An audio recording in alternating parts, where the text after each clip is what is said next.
Hello, I'm Lilian Lai. Welcome to Have Your Say. Today, December 5th, is a very special day.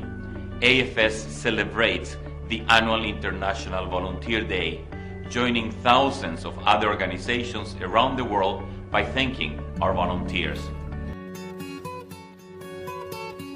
This is Francisco Tachi Casal, one of the president and CEO of AFS Intercultural Exchange, who celebrates the International Volunteer Day.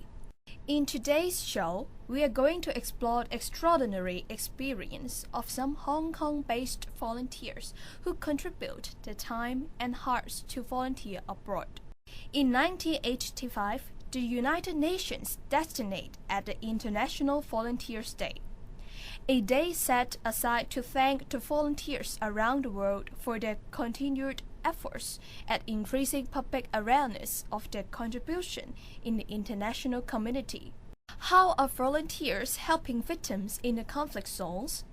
We'll try to find it out today. Many of the volunteers went to conflict zones. Some of these countries were particularly dangerous both for the people who lived there and the volunteers. Susanna is one of these people who give of their time and expertise to publicize the problems of these areas. In fact, Susanna, who is from Hong Kong, reports internationally in many different countries. Iraq, Afghanistan, and most part of the Middle East, including Palestine and Israel, and there's consistent conflict. The tension is always there whenever you go. I have been there and witnessing all the sufferings, and war to me is not just the death toll figures that what we read from the news, is something more close to me. Dr. Tiwa Asritama is another professional who has traveled to these conflict zones, in this case as a doctor working for the French organization Médecins Sans Frontières. Darfur, which is part of the Sudan in Africa, is a major area of conflict.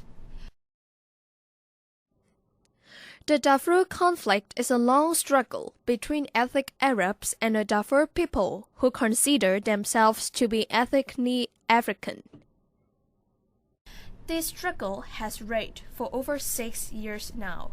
When I worked for them, I first actually got to know more about Hong Kong, China. And then I worked for them for particularly Africa region. So I went to Horn of Africa, which include Ethiopia, Eritrea, Sudan, and Southern Africa that includes like Zambia, Mozambique, and Malawi. That was Mei Ling. She has been to many conflict zones, especially those in Africa.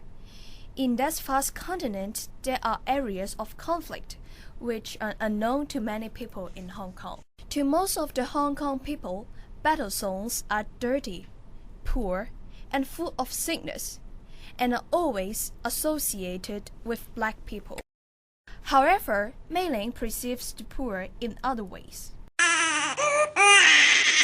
Tell you a story in Ladakh where I went to a few months ago.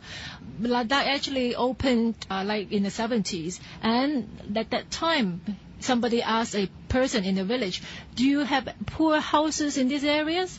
He said at that time, no, we don't have like poor houses or poor people. And 10 years later, the same question asked to him, he said, yes, we have a lot of poor people. So when you have a lot of development and created between rich and poor, then there will be comparison of poverty or poor or being poor. Many people may think that there is an abundance of natural resources in Africa, including women's favorite, the diamond. This begs the question, why is their living conditions still so poor and lacking of necessities? Mei Ling has an answer. Most of the African countries are under foreign colonization. So a lot of conflicts happen when they are fighting for resources, fighting for political power.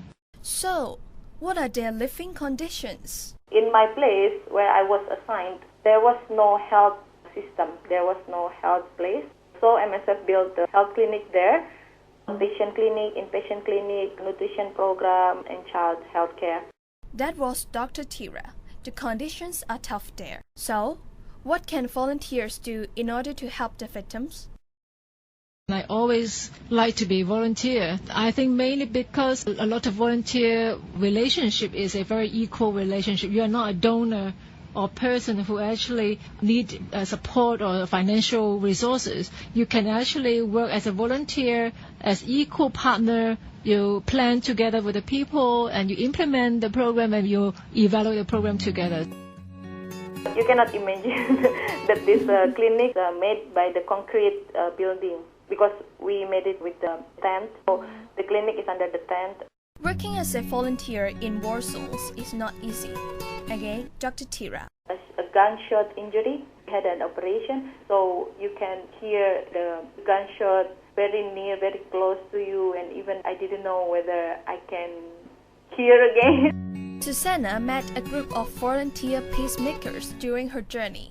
What do the peacemakers do? They dance there and protect people there. For example, that time in Gaza Strip, the next day after the Israeli bombardment, many civilian houses were removed and were abolished, and then even the infrastructure was damaged. They didn't have clean water to drink, couldn't even come out and fix the water pipes, etc., etc. Dr. Tira, Mei Ling, and Susanna agree that working in conflict zones is tough and challenging. The challenging part is we receive 250 patient visits per day. I was the only medical doctor there, and I have 2 other health workers that I have to train.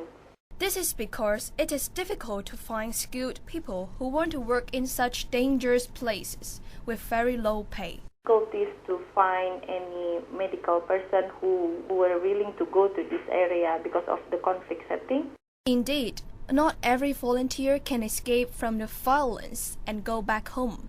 Susanna witnessed a memorable incident of a student peacemaker. This is a story about Rachel Corey. When they were lining up as like a wall to protect the people, he told me that the tank would come, but they wouldn't shoot. They just try to threaten the people.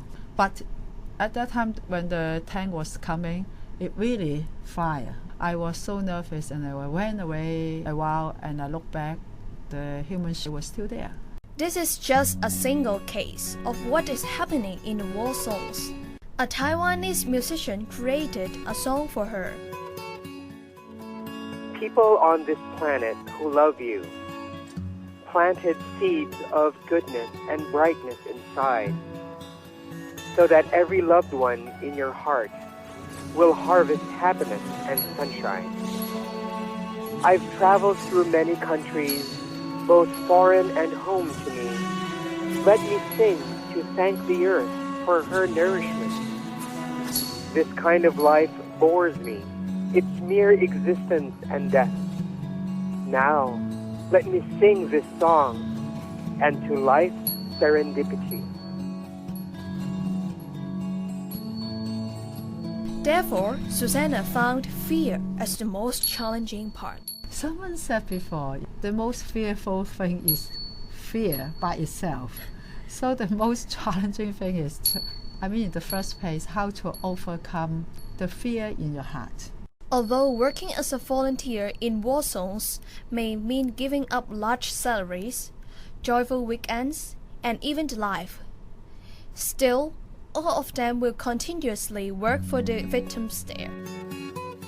And I remember a 14-year-old boy carrying a bag of maize on his head come to me and say that I would like to study in primary 1 because I had no chance before. I just couldn't refuse him. I have to accept him in my school even though he is actually over age. I'm a medical doctor. I thought that time that there must be a big need of the skill that I have. So that's why I resigned from my job and I worked for MSF in my country that time. A student who's only 19 years old when I was visiting Kabul University, he asked if I ever thought of society without a reporter. What can this society be?